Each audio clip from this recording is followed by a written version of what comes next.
Saudara Komisi Pemberantasan Korupsi selesai menggeledah rumah pribadi Sekjen PDI Perjuangan Hasto Kristianto di Bekasi, Jawa Barat.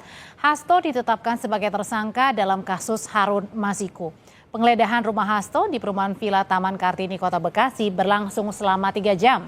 Sebelumnya Hasto Kristianto tidak hadir dalam pemanggilan KPK 6 Januari 2025. Selain kasus dugaan suap, Hasto juga jadi tersangka dugaan perintangan penyidikan dalam kasus Harun Masiku. Ya, tentunya bukti-bukti yang dicari oleh teman-teman seputar perkara yang sedang ditangani ya. Dalam hal ini terkait suap PAW saudara HM dan terkait menghalang-halangi penyidikan. Proses penggeledahan ini berdiri sendiri, tidak terkait dengan proses pemanggilan maupun ketidakhadiran saudara HK, karena memang ada penilaian dari penyidik perlu dilakukan penggeledahan di tempat-tempat yang saat ini sedang berlangsung. Apa saja temuan KPK di rumah Sekjen PDI Perjuangan Hasto Kristianto? Kita sapa jurnalis Kompas TV Niputu Trisnanda, berada langsung di Bekasi, Jawa Barat, kediaman dari Sekjen PDIP. Putu, jadi selama 3 jam penyidik KPK menggeledah rumah Sekjen PDIP. Apa saja yang didapatkan, Putu?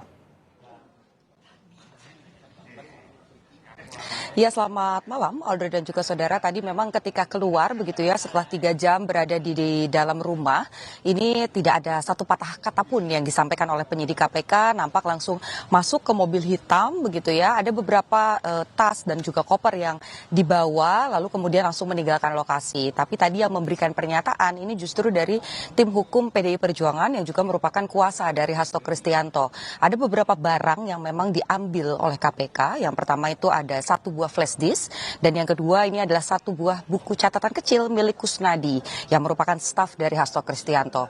Tapi memang kalau dari pernyataan tim kuasa hukum, kemudian yang juga tertera dalam surat tanda atau surat bukti penyitaan barang begitu ya yang diserahkan KPK ke tim kuasa hukum tadi, ini memang tidak disebutkan apa isinya begitu, tapi memang kalau kata kuasa hukum apa yang disita ini diduga memang punya keterkaitan dengan proses penyidikan yang tengah dilakukan oleh KPK sendiri, meskipun sampai dengan saat ini juga sebetulnya belum diketahui secara rinci apa isi dari flash disk tersebut, kemudian juga catatan apa yang ada di dalam buku kecil milik Kusnadi staf Hasto Kristianto.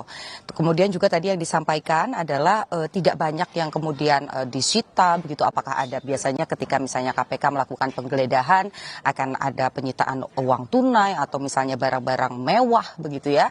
Tapi dari penggeledahan hari ini begitu kita lihat tadi ada sekitar 7 sampai dengan 8 mobil hitam khasnya penyidik KPK begitu. Ini tidak ada barang-barang tersebut yang kemudian dimasukkan ke dalam mobil, hanya ada tas, kemudian juga ada sebuah koper, dan kalau dari surat pernyataan penyitaan itu hanya ada 1 flash disk dan 1 buku kecil saja yang disita. Hal lain, Audrey, yang tadi disampaikan oleh tim kuasa hukum tentu saja terkait dengan pemanggilan, karena kalau kita lihat begitu yang juga ramai dinantikan adalah terkait dengan kesaksian dari Hasto Kristianto dan kehadirannya di Gedung Merah Putih KPK. Pada pemanggilan pertama mangkir tidak bisa hadir karena masih melakukan tugas-tugas sebagai sekjen partai begitu. Sudah ada beberapa kegiatan karena ini juga menjelang hari perayaan ulang tahun dari PDI Perjuangan sendiri yang nanti akan digelar pada 10 Januari, kemudian ini sifatnya rangkaian sampai dengan tanggal 12 Januari. Kemudian sempat dikirimkan juga surat permohonan agar KPK ini memanggil atau memeriksa Hasto Kristianto setelah rangkaian hari ulang tahun partai ini selesai diselenggarakan, dan nampaknya KPK ini mengamini apa permintaan dari Hasto Kristianto. Kalau tadi kata tim kuasa hukum, surat pemanggilan kedua ini akan dilakukan pada 13 Januari 2025, yang artinya ini setelah hari ulang tahun partai begitu. Dan tadi juga disampaikan ketika di panggilan pertama tidak bisa hadir, tapi di pemanggilan kedua ini dipastikan Hasto Kristianto ini akan hadir. Soal di mana Hasto Kristianto berada ini juga menjadi pertanyaan, karena tadi yang menerima ataupun juga menyaksikan proses penggeledahan di kediaman Hasto yang ada di kawasan Bekasi ini hanya ada asisten rumah tangga, kemudian juga disaksikan oleh RT setempat, dan tentu saja di didampingi oleh tim kuasa hukum. Tapi kalau saya mencoba mengkonfirmasi secara langsung ke Hasto Kristianto, ini disampaikan bahwa ya memang betul masih ada di Jakarta dan masih melakukan tugas-tugas kepartaian. Audrey. Ada sejumlah barang bukti yang disita dari penyidik dari kediaman rumah Sekjen PDIP Hasto Kristianto, salah satunya ada flash disk dan juga lembaran surat. Terima kasih laporan lengkapnya. Niputu Trisnanda, jurnalis Kompas TV melaporkan.